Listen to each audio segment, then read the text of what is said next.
അസ്സലാമു അലൈക്കും വറഹ്മത്തുള്ളാഹ്. ബഹുമാനികളെ, നോമ്പിൻ്റെ ഒരു സുന്നത്താണ് അത്താഴം കഴിക്കുക എന്നത്. സുബഹിക്ക് മുമ്പ് സഹറിൻ്റെ സമയത്ത് നാം കഴിക്കുന്ന ഭക്ഷണം അത് നോമ്പിൻ്റെ ഒരു സുന്നത്താണ്. റമദാൻ ഷരീഫിൽ നാം ഒരു സുന്നത്ത് ചെയ്താൽ ഒരു ഫർളിൻ്റെ കൂലിയാണ്. മാത്രമല്ല, അത്താഴം കഴിക്കുന്നതിനെ സംബന്ധിച്ച് നബി സല്ലല്ലാഹു അലൈഹി വസല്ലമ തങ്ങൾ പറഞ്ഞത് തസഹറു, നിങ്ങൾ അത്താഴം കഴിക്കണമേ, ഫ ഇന്ന ഫിസ് സുഹൂരി ബറക, തീർച്ചയായും അതിൽ ബറക്കത്തുണ്ടെന്ന്, ഐശ്വര്യമുണ്ട്.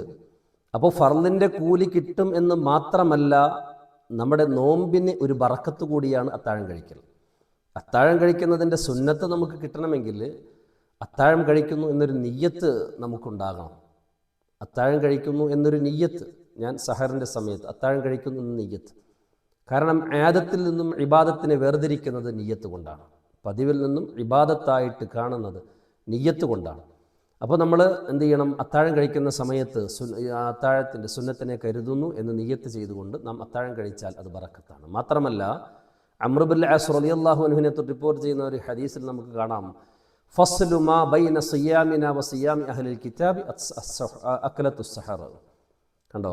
ഫസ്ലു മാ ബൈന സിയാമിന, നമ്മുടെ നോമ്പും അതുപോലെ തന്നെ അഹ്ലി കിതാബിൻ്റെ നോമ്പിൻ്റെയും ഇടയിൽ വേർതിരിക്കുന്ന ഒരു അമലാണ് അക്ലത്തുസ് സഹർ, അത്താഴം കഴിക്കൽ. നമ്മുടെയും അഹ്ലി കിതാബ്, മറ്റുള്ള യഹൂദി നസ്രാണികൾ, അവർക്കൊക്കെ നോമ്പുണ്ട്. അവരുടെ നോമ്പിൻ്റെയും ഇടയിൽ വേർതിരിക്കുന്ന ഒരു അമലാണ്, പുണ്യകരമായ കർമ്മമാണ് അത്താഴം കഴിക്കുക എന്നുള്ളത്. അപ്പോൾ ഒരു റക്ക് വെള്ളമോ ഒരു കാരക്ക കൊണ്ടോ എന്താണെങ്കിലും അത്താഴത്തിൻ്റെ സുന്നത്തിനെ കരുതിക്കൊണ്ട് നാം അത്താഴം കഴിക്കുക എന്നത് സുന്നത്താണ്. അതിൻ്റെ ഫർളിൻ്റെ കൂലി കിട്ടും. മാത്രമല്ല, അതൊരു ബറക്കത്താണ്. മറ്റുള്ളവരിൽ നിന്നും നമ്മുടെ നോമ്പിനെ വേർതിരിക്കുന്ന പുണ്യകരമായ അമലുമാണ്. വിട്ടുപോകാതിരിക്കാൻ നമ്മൾ ശ്രദ്ധിക്കുക. അല്ലാഹു സുബ്ഹാനഹു വ തആല നമ്മുടെ അമലുകളെല്ലാം പൂർണ്ണമായ അർത്ഥത്തിൽ സ്വീകരിക്കുമാറാകട്ടെ. നമ്മുടെ ആഖിബത്ത് അല്ലാഹു നന്നാക്കി തരുമാറാകട്ടെ. നമ്മിലും ബന്ധപ്പെട്ടവരിലും ദുആ കൊണ്ട് ഏൽപ്പിച്ചവരിലും വിഷമങ്ങൾ അനുഭവിക്കുന്നവരുടെ എല്ലാ വിഷമങ്ങളും മാറ്റി അല്ലാഹു സമാധാനം പ്രദാനം ചെയ്യുമാറാകട്ടെ.